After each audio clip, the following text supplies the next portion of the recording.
Multiple amusement parks in the Cedar Fair chain are receiving new additions for the 2023 season. And in this video, I'm going to be giving my thoughts on all of them. Let's kick it off with a brand new land for Carowinds in Charlotte, North Carolina. This being Aeronautica Landing. Despite there not being any new coasters for this land, which obviously we always want coasters, there are multiple flat rides. And at the end of the day, flat rides are great additions too. And most of these flats are somewhat unique and eye-catching. I'm sure Carowinds will be receiving a new coaster in the somewhat near future because they're one of Cedar Fair's favorite amusement parks, but until then, this land will have to do as a new addition. I think it will fare Carowinds nicely. And while it's not world class, it does appear that there's going to be at least some theming in this area. Cedar Fair has been doing better recently with theming, so I'm excited to see how this land does for Carowinds. I think it will be a great addition for the park.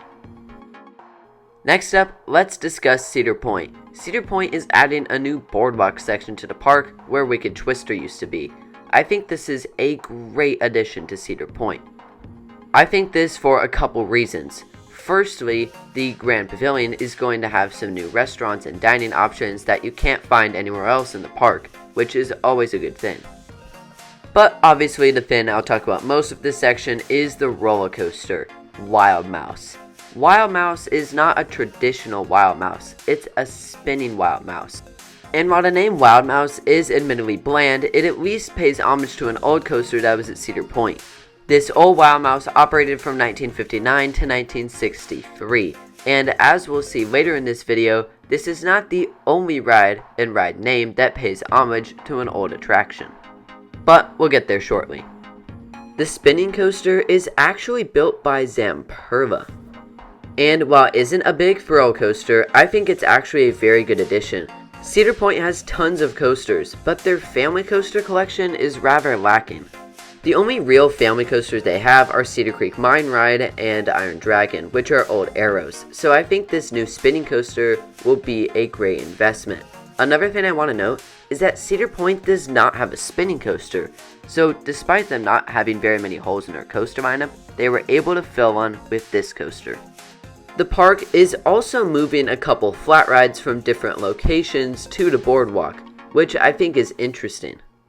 So we'll have to see if these flat rides moving leads to any plans in the future for Cedar Point on their former plots of land.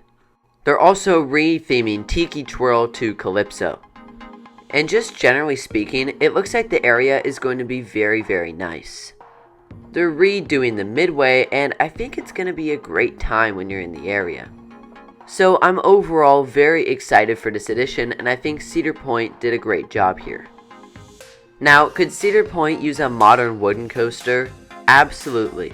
It's shocking to me that their only Woody is from the 60s, so I think that they do need a bigger, more thrilling, modern-day wooden roller coaster. I think some people were hoping that that would be Cedar Point's next investment, but I guess we'll have to wait for that. For now, enjoy the Wild Mouse and enjoy the boardwalk. I still think Cedar Point made a great move. After 14 long years, Worlds of Fun will finally get another coaster in 2023. This being Zambezi Ziner, and the name is an homage to an old ride just like Wild Mouse at Cedar Point.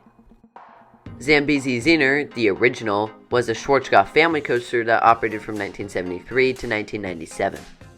And I think it's pretty cool what Worlds of Fun did with this coaster to not only pay homage in the name, but also in the layout. But we'll get to the layout in just a moment. General thoughts, I was a little surprised that Worlds of Fun added their third wooden coaster instead of like a launch coaster or something like that. But this coaster is going to be different than the other two, so at least there's that. This attraction is built by GCI, and it will feature GCI's new trains along with having sections of Titan Track. And overall, it looks kinda to me like the Gravity Group family wood coasters, but GCI style. Those Gravity Groups have been so insanely successful, I'm not surprised that GCI is doing a similar attraction. And I think just like those, Zambezi Ziner should be tons of fun. After a dip out of the station, you proceed to go up the spiral lift hill, which appears to use drive tires instead of a chain lift. Come to think of it, I'm not even sure if a chain or even a cable lift could go on a spiral lift, but comment below if you know the answer. Another thing you can see from the animation is how close this coaster is to Boomerang. They really squeezed it in. You then proceed to the first drop. This is a straight drop, which is unlike most GCIs. And if you sit in the back, you might get a pretty good airtime moment here. From here, the bulk of the ride is made up of turns and the occasional airtime hill. But no two elements are quite the same, meaning that even if you have a similar maneuver, it's not quite gonna feel the same as the last one you did. As you get towards the end though, the ride throws in a lot of quick back and forth turns. Especially in the finale, I think these are going to be absolutely fantastic. It kind of reminds me of Cheetah Hunt at Busch Gardens Tampa or I-305 at King's Dominion. These final turns you take with a decent speed, and I think that final stretch is going to be awesome. And thus ends your ride on Zambezi Zener. Overall, I think this is going to be a very good attraction.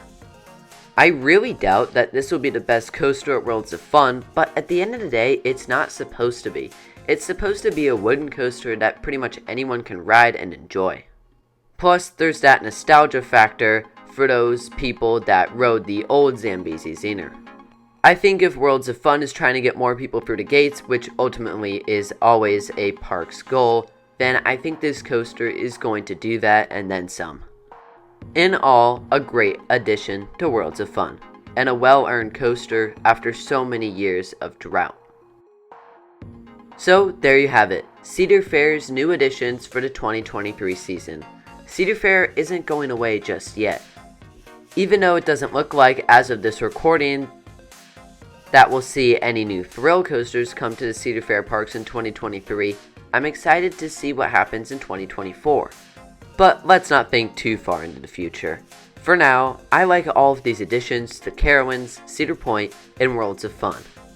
And I'm glad to see the chain making multiple new investments after they got hit so hard by the pandemic. So, that's it for now.